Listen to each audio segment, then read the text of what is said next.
Milton Leite aqui, um dos maiores narradores desse país. Sou da época que acompanhava o Milton, sou do Rio, então não te ouvi na Jovem Pan, né? Porque parece que você estourou na Jovem Pan, mas eu me recordo muito bem você na ESPN Brasil, o começo da ESPN Brasil. Isso, exatamente. Ali nos anos 90, ali no começo dos anos 90, mais ou menos? A ESPN é 1995. A ESPN Brasil.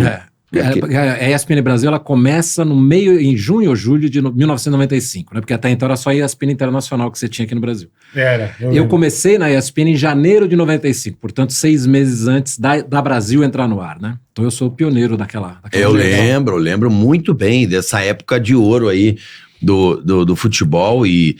Pô, faz tempo, hein? Não, e não é isso, ó. O que é 30 anos. Então. 30 anos que eu entrei na ESPN. Que hoje tá a dureza desgramenta. Mas olha que loucura. É porque hoje em dia é mole. Mas naquela época você não tinha qualidade boa de imagem.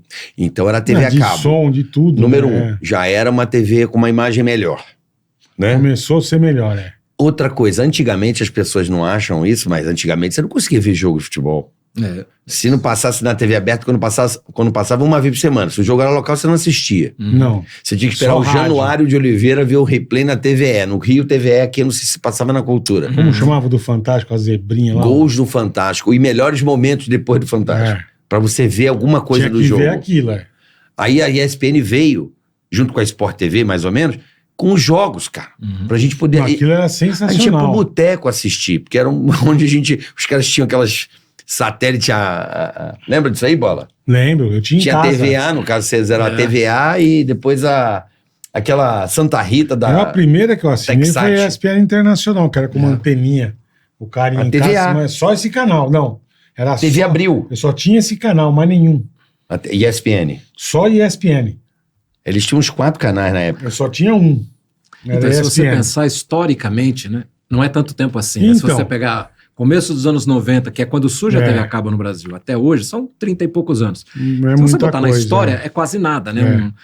E veja o que mudou, né? Porque até esse momento, até o começo ali dos anos 90, você tinha basicamente a TV aberta, que não fazia tanto futebol como faz hoje. Não. Né? Fazia um jogo de vez em quando e tal. Por semana e olha ali lá. no meio dos anos 80, começo dos 90, começa a crescer a oferta da TV aberta. Comecinho dos anos 90, deve ter sido 92, 93, começa a entrar a TV por assinatura no Brasil, acho que a gente chama de TV a cabo, né? E aí hoje você tem streaming, você tem internet, enfim. Aí a coisa cresceu de um tanto que hoje você não sabe nem onde é que tá passando o jogo. Você tá há quanto tempo na latinha, então? Olha, eu tenho 46 anos de carreira como jornalista, mas não como narrador. Não, tá. Eu comecei fazendo jornal no interior, depois fui fazer rádio no interior. Aonde? Jundiaí. Você é de Jundiaí? Não sou de Jundiaí. Eu fui pra lá, eu tinha 15 anos de idade. Tá. Comecei carreira lá, depois vim morar em São Paulo. E 2 anos atrás eu voltei a morar em Jundiaí, né? Porque agora eu tenho netos lá e tal. Mas Jundiaí é bem legal. Bem legal. É muito perto, né? O acesso a São Paulo é muito simples. Então, eu comecei lá em 1978, são 46 anos de carreira. Esse ano eu vou fazer 47. Aí comecei em jornal lá, do jornal eu fui pra rádio. A rádio me trouxe pra São Paulo. Você foi parar em rádio por influência de alguém da família ou era uma coisa que você curtia? Na verdade, não foi assim. Eu foi sem querer. Na verdade, eu queria ser jornalista, porque eu sempre adorei escrever. Eu queria trabalhar escrevendo. Na verdade, eu queria ser escritor, mas não tinha talento, né? Eu falei, não, acho que como jornalista eu me viro. É melhor, né? Fui ser jornalista. Só que em Jundiaí, onde eu comecei como repórter, redator e tal, o dono da rádio, do jornal, tinha uma rádio. E sabia que eu adorava futebol, adorava esportes e tal.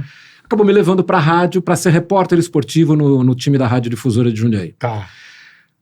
E a rádio, e depois acabei fazendo programas de variedades lá também e tal, e foi a rádio que me trouxe para São Paulo primeiro, para a Rádio Jovem Pan. Porque o Fernando Vieira de Mello, que vocês conheceram, era o diretor de jornalismo da Jovem Pan e tinha uma casa de final de semana próximo ali a Jundiaí. Escutava você. Cabreú. E um dia ele me escutou fazendo o programa lá. Que legal. Foi assim. Aí ele te ligou. Na segunda-feira me ligaram da Jovem Pan, o seu Fernando quer falar com você e tal.